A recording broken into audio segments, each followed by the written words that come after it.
House and lot na for as low as 1,999 reservation fee only, meron nga ba?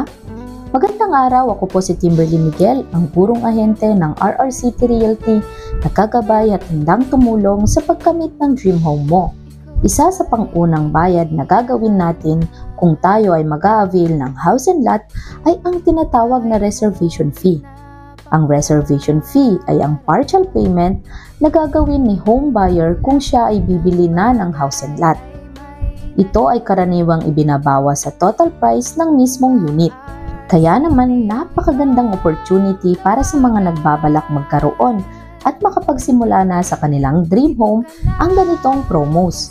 Ang 1,999 reservation fee only promo.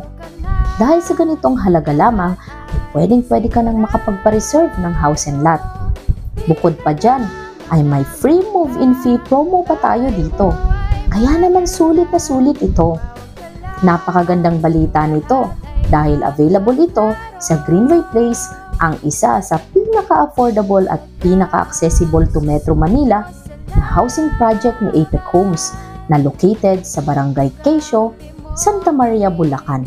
Dito ay pwede mo ma-avail ang regular townhouses and at corner units na again for as low as 1,999 pesos lamang.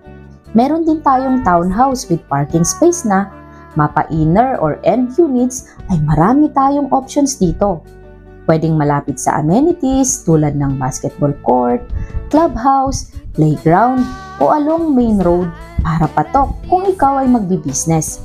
Sa halagang 8,000 to 10,000 monthly lamang ay talaga namang mapapag-goodbye renta ka na at mapapa-hello new home ka pa.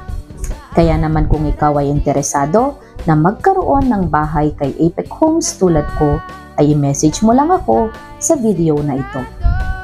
Noong bata pa ako, lipat-lipat kami ng tirahan dahil hinahanap ng mga magulang ko ang pwedeng pakitirihan.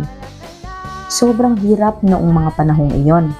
Kaya naman noong nagkaroon na ako ng kakayahan, isa talaga ang bahay at lupa sa aking pinagsumikapan. Hulugan man, at least alam kong walang makikialam at walang magpapalayas basta't nababayaran ang hulog buwan-buwan. At mapapasa akin pa ito sa huli, kaya't walang pagsisisi.